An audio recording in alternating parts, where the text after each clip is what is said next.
Hey everyone, most welcome. So in today's class we will discuss about some principles of management by F.W. Taylor. Okay. So previous class में हम सभी ने principles of management by Henry Fayol को समझा था and in today's class आज की class में हम सभी principle of management by F.W. Taylor को समझेंगे. ओके.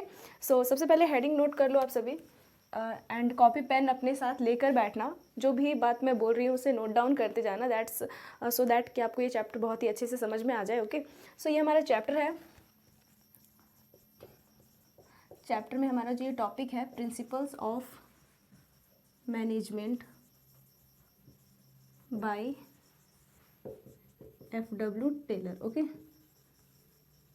सो सबसे पहले तो जिस तरह से हमने principles of management by Henri Fayol को समझा था एंड उसमें हम सभी ने समझा था कि हेनरी फ्योल कौन है, उनका क्या कंट्रीब्यूशन रहा है एंड उन्होंने कौन कौन से प्रिंसिपल्स को दिए हैं. सो इन टुडेज़ क्लास, आज की क्लास में भी हम पहले हेनरी फ्योल के बारे में जानेंगे, देन साइंटिफिक मैनेजमेंट के बारे में जानेंगे, then principle of scientific management को समझेंगे. ओके. ये F.W. टेलर हैं.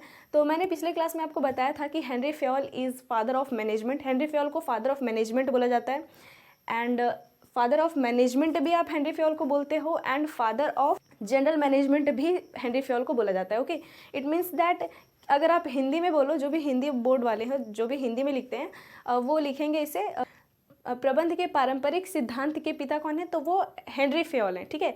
मतलब फादर ऑफ जनरल मैनेजमेंट और फादर ऑफ मैनेजमेंट, इफ़ अगर आपको क्वेश्चन पूछा जाए तो आप उसमें हेनरी फ्योल लिखोगे. ओके. बट अगर आपको पूछा जाए कि who is considered as the father of scientific management, तब आप वहाँ पे जो है वो हेनरी फ्योल ना लिख के F.W. टेलर लिखोगे. Okay. Yes, F.W. Taylor is considered as the father of scientific management. Okay, his full name is Frederick Winslow Taylor. Okay, his full name is Frederick Winslow Taylor. Frederick Winslow Taylor was born on 1856 in USA. Okay, in 1856 in USA. Note करते जाना इन सभी बातों को. ठीक है, इन सभी dates को. And in 1870 F.W. Taylor जो हैं वो एक छोटे से कंपनी में, एक मशीन मेकिंग कंपनी में जॉब के रूप में उसमें ऐड होते हैं. ठीक है. मशीन मेकिंग शॉप में ज्वाइन करते हैं. ठीक है. एंड वहाँ पे कार्य करने के पश्चात 1870 में, जब वो 1870 में एक मशीन मेकिंग कंपनी में ज्वाइन होते हैं तो वो ओनली एक ऑपरेटर के पद पे उस कंपनी में ज्वाइन होते हैं. ओके. बट जैसे जैसे समय बीतता जाता है वो 1884 में उन्हें जो है वो उनके पद से बढ़ा दिया जाता है और अब वो उस कंपनी के चीफ इंजीनियर बन जाते हैं. ओके. तो चीफ इंजीनियर बनने के बाद वो उस कंपनी में मोर देन 20 ईयर्स रहते हैं वहाँ पे. एंड जैसे ही हेनरी फ्योल ने अपनी कंपनी को अपने सिद्धांतों का यूज़ करके एक बहुत ही बैकवर्ड कंपनी को एक फ्लोरिशिंग कंपनी बना दिया था, सेम उसी तरीके से F.W. टेलर भी जो है वो अपने सिद्धांतों का उपयोग करके एक उस कंपनी को बहुत ही अच्छा रिटर्न देते हैं. उस कंपनी को एक बैकवर्ड कंपनी से बहुत ही अच्छा कंपनी बनाते हैं. ओके. सो ये था हमारा कुछ इंट्रोडक्शन F.W. टेलर का. तो सबसे पहले जो आपको याद रखना है that is the F.W. Taylor is known as the father of scientific management. Okay. F.W. Taylor is known as the father of scientific management and he born on 1856 in USA. Okay. Okay. He was also an engineer. ये भी एक engineer ही थे but still they gave management principles in which we study in commerce. Okay. So it's none of any matter. Let's start without wasting any time. So सबसे पहले आपको ये समझना है कि ये साइंटिफिक मैनेजमेंट होता क्या है. ठीक है. F.W. टेलर के बारे में तो हमने समझ लिया कि F.W. टेलर जो है वो कौन है. तो F.W. टेलर जो है वो फादर ऑफ साइंटिफिक मैनेजमेंट हम इसे बोलते हैं, है ना. Father of scientific management is F.W. Taylor. Okay. Now second thing जो हमें समझना है that is what is scientific management. Okay. Scientific management क्या है. So scientific management means to doing each and every work in an organization in scientific way. Okay. किसी भी organisation में कोई भी कार्य करना है तो उसे आपको साइंटिफिक तरीके से करना है, ना कि पारंपरिक तरीके से. ठीक है. ना कि बस सुन लिए कि कैसे करना है और उस तरीके से आप करने लगे, तो ऐसा नहीं है. आपको सारे कामों को जो है वो साइंटिफिक तरीके से पूर्ण करना है. ओके. साइंटिफिक मैनेजमेंट जो है वो एक लॉजिकल तरीका है. It is an logical approach to complete all the works in management. So अगर आप इसे लिखना चाहते हो तो आप इसे लिख सकते हो scientific management is application of science for all application of science for all the elements in management. Okay, scientific management में क्या होता है ना कि जितने भी मैन, मशीन, पावर और जितने भी आपके मतलब थिंग्स जो आपके ऑर्गेनाइजेशन में अवेलेबल हैं, इन सभी का यूज़ जो है वो आपको साइंटिफिक तरीके से करना है, ठीक है। दैट्स वाई इसे हम लॉजिकल अप्रोच भी बोलते हैं, लॉजिकल मैनेजमेंट भी बोलते हैं। ओके, क्योंकि इसमें जो रिटर्न आता है ना वो बहुत ही लॉजिकल होता है। ये ऐसा नहीं कि बस आपको बता दिया गया हो गया, ऐसा बिल्कुल भी नहीं है। ये कभी भी ट्रायल एंड एरर मेथड से नहीं बनता, मतलब कि आप ऐसा नहीं है, ये management trial and error method को सपोर्ट नहीं करता। मतलब ट्रायल एंड एरर मेथड का मतलब क्या, मैंने आपको बताया था कि जैसे जो आपने मतलब रूल बना दिया, ठीक है, तो वो रूल अब चलता जाएगा चलता जाएगा चलता जाएगा, तो आप उसमें देखोगे कि क्या ये रूल इस चीज़ में फॉलो हो रहा है। अगर फॉलो हो रहा है it means that it is very good and आपको ये रूल फॉलो करना चाहिए। बट साइंटिफिक मैनेजमेंट में ऐसा नहीं होता, ये बिल्कुल लॉजिकल है, बिल्कुल साइंटिफिक तरीके से इसमें कार्य किए जाते हैं। ओके, देन अब हमें पढ़ना है प्रिंसिपल्स। ओके, जो सबसे मेन हमारा टॉपिक है आज का, ठीक है, प्रिंसिपल्स ऑफ एफ.डब्ल्यू. टेलर। ठीक है, क्या क्या प्रिंसिपल्स हैं, तो देखो पिछले क्लास में हम सभी ने हेनरी फेयोल के टेलर को समझा, हेनरी फेयोल के प्रिंसिपल्स को समझा था, जिसमें हम सभी ने 14 प्रिंसिपल्स को जाना था। कितने प्रिंसिपल्स थे हमारे? 14। बट इन टुडेज क्लास, आज के क्लास में हमें हेनरी एफ.डब्ल्यू. टेलर के प्रिंसिपल को जानना है। एंड ये आपका बिल्कुल भी इतना वाइड नहीं है जिस तरह से आपका हेनरी फेयोल का प्रिंसिपल था।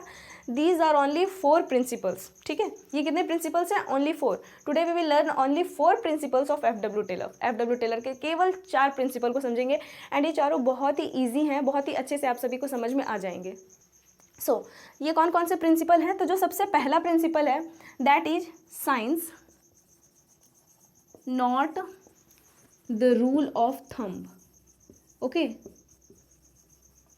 Science not the rule of thumb, विज्ञान ना कि रूढ़िवादिता। इसे हिंदी में यही बोलते हैं, विज्ञान ना कि रूढ़िवादिता। So what is the meaning of this statement? इस स्टेटमेंट का मतलब क्या है? तो इसका मतलब ये है कि किसी भी ऑर्गेनाइजेशन में जो भी कार्य हो रहे हैं या कोई भी काम हो रहा है तो वो बिल्कुल साइंटिफिक तरीके से हो। ठीक है, एंड साइंटिफिक तरीके से हो, ना कि सुना सुनाया बोला बताया गया काम पे हो। ठीक है, ऐसा नहीं है कि बस आप सुन लिए कि पहले प्लानिंग करना है तो पहले प्लानिंग ही करना है। आपको ये भी जानना है कि पहले प्लानिंग क्यों करना है, इसका क्या रूल है, क्या लॉजिक है इसके पीछे, आपको ये भी जानना है। ठीक है, तो ये जो पहला प्रिंसिपल है ये यही कहता है कि आपको जितने भी काम आपके ऑर्गेनाइजेशन में होने हैं वो सभी साइंटिफिक तरीके से होने चाहिए। ओके, तो आप इसमें अगर लिखना चाहते हो तो आप लिख सकते हो। मैं यहाँ पे लिखती हूँ अकॉर्डिंग टू दिस रूल अच्छा Taylor said that, okay, once मैं लिखती हूँ, said that each and every work of, okay, each and every work of organization and organization, okay, must be completed scientifically. okay, समझे बात को? मतलब इसमें क्या होता है कि कोई भी कार्य जो है किसी भी ऑर्गेनाइजेशन में वो साइंटिफिकली होना चाहिए। ठीक है, एंड इससे क्या बेनिफिशियल है, क्या होता है इससे, साइंटिफिक तरीके से अगर यूज़ ना करें तो क्या प्रॉब्लम है?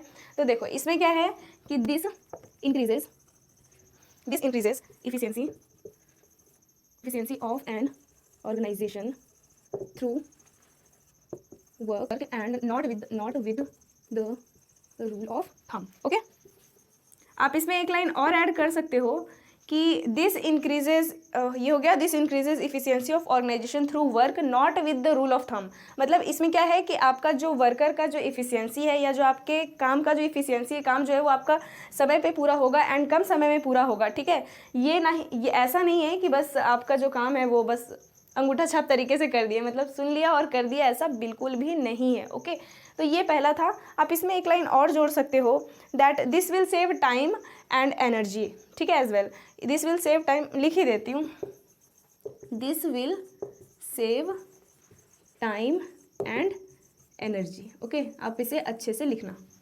आई बात समझ में? तो ये था आपका पहला principal.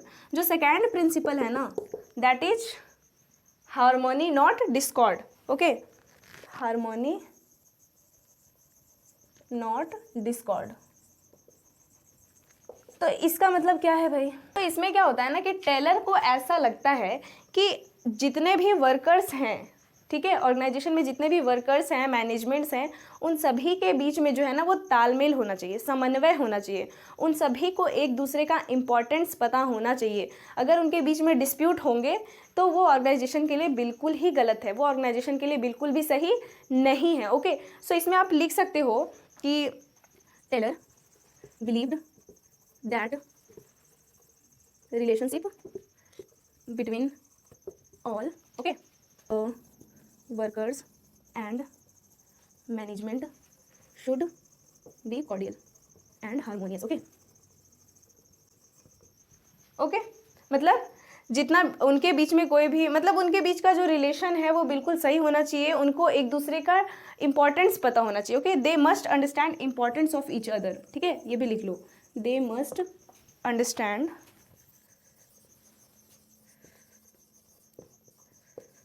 Importance of each other. Okay, उन्हें एक दूसरे का इम्पोर्टेंस समझ में आना चाहिए। ओके, तो ये था हमारा सेकंड नंबर का प्रिंसिपल। अब जो थर्ड नंबर है हमारा, ये ना बिल्कुल सेकंड नंबर के जैसा ही है, बट फ़र्क इतना है कि अब हम आगे समझेंगे कि क्या फ़र्क है। Okay, cooperation not इंडिविजुअलम।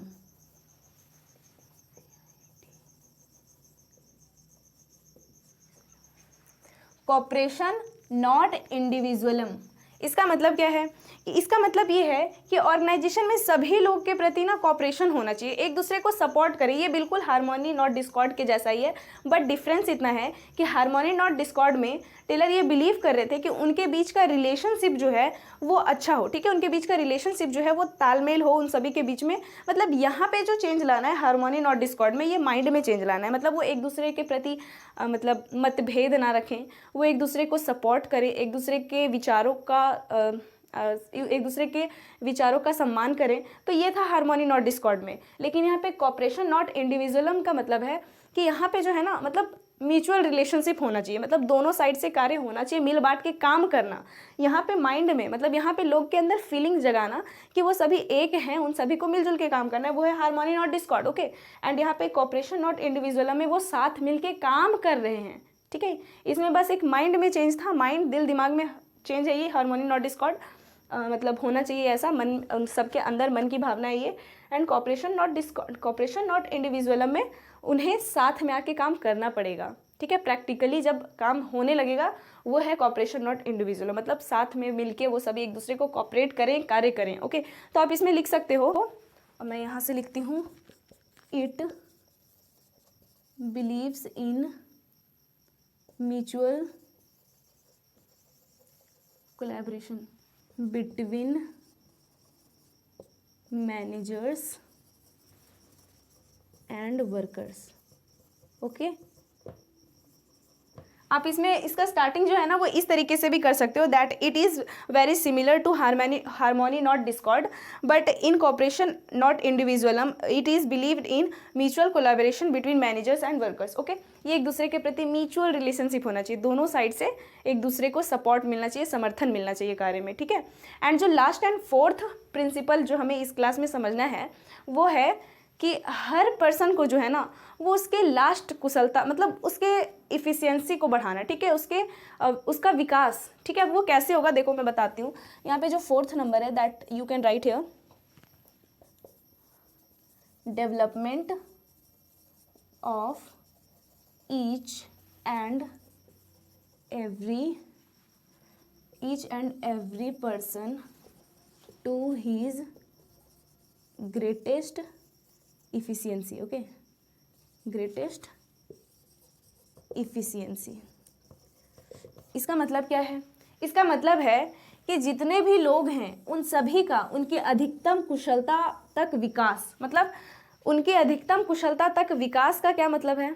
Development of each and every person to his greatest efficiency. इसका मतलब ये है कि आपके ऑर्गेनाइजेशन में जितने भी वर्कर्स हैं या जितने भी एम्प्लॉयज़ हैं उन सभी का जो डेवलपमेंट है वो उनके लास्ट इफिशियंसी तक होना चाहिए। मतलब उनको इतना इफ़िशियंट बनाना है, इतना स्किल्ड अप करना है कि वो आपके ऑर्गेनाइजेशन में अपना सारा स्किल और इफ़िशियंसी का यूज़ करके बेस्ट प्रोडक्ट आपको बना के दें, ठीक है।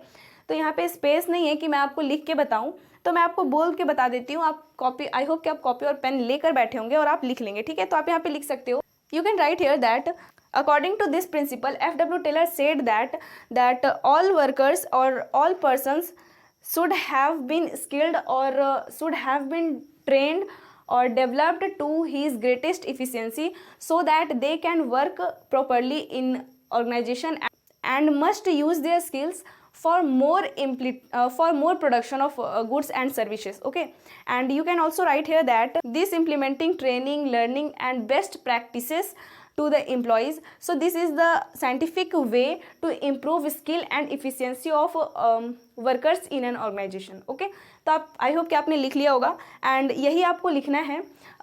मेरी इंग्लिश उतनी अच्छी नहीं है इसलिए मैं माइंड में सेंटेंस क्रिएट करके बताती हूँ. दैट्स वाई मुझे बहुत प्रॉब्लम होता है बोलने में, बट आई होप कि आपको समझ में आ गया एंड आपने इसे लिख लिया है. सो ये था हमारा principles of management by F.W. Taylor. Okay, ये हमारा principle of management by F.W. Taylor था एंड अभी हमारा चैप्टर ख़त्म नहीं हुआ है. अभी तो हमने बस F.W. टेलर के कुछ प्रिंसिपल्स को ही जाना है एंड जो हमारा नेक्स्ट क्लास होगा उसमें हम सभी इसके कुछ टेक्निक्स को जानेंगे. मतलब आज के क्लास में हमने सीखा कि क्या करना है और कैसे करना है. ओके, देखो यहाँ पे आपको क्या लगता है, जो भी हमने हेनरी फेयोल के प्रिंसिपल को जाना था उसमें हमने 14 प्रिंसिपल्स को समझा था एंड इन टेलर्स प्रिंसिपल हमने ओनली 4 प्रिंसिपल्स को समझा. तो कौन सा ज़्यादा आपको साइंटिफिक लग रहा है? देखो 14 प्रिंसिपल्स जिसमें हमें बताया गया था ये सारा हमारा वो प्रिंसिपल्स था जो हम मतलब कहीं ना कहीं हम जानते हैं, बस हमें एक बार पढ़ाया गया और हमें अब उसे सेंटेंस बना के लिखना है. ठीक है ना? ऐसे प्रिंसिपल्स थे हमारे फेयोल के. ठीक है, जिसे हम ट्रेडिशनल प्रिंसिपल और जनरल प्रिंसिपल्स भी बोलते हैं. ठीक है, एंड टेलर के प्रिंसिपल्स जो हैं ये भी हम जानते हैं, हमें पढ़ाया गया है, बट इसे हम साइंटिफिक तरीके से लिख रहे हैं. ठीक है, इसमें बस आपको लॉजिक बताना है, इसमें आपको लॉजिक का पता चलता है. ये है आपका टेलर का प्रिंसिपल. ओके, दैट्स वाई हम फेयोल को जो है वो father of general management and father of management बोलते हैं, हेनरी फेयोल को, बट F.W. टेलर को हम सभी फादर ऑफ साइंटिफिक मैनेजमेंट बोलते हैं. Okay, he is known as father of scientific management. Okay, so I hope कि आपको आज का क्लास समझ में आया. Will meet you in next video and next video तो आपको पता ही है क्या होने वाला है. Till then bye bye, have a good day, stay happy and stay healthy. Okay.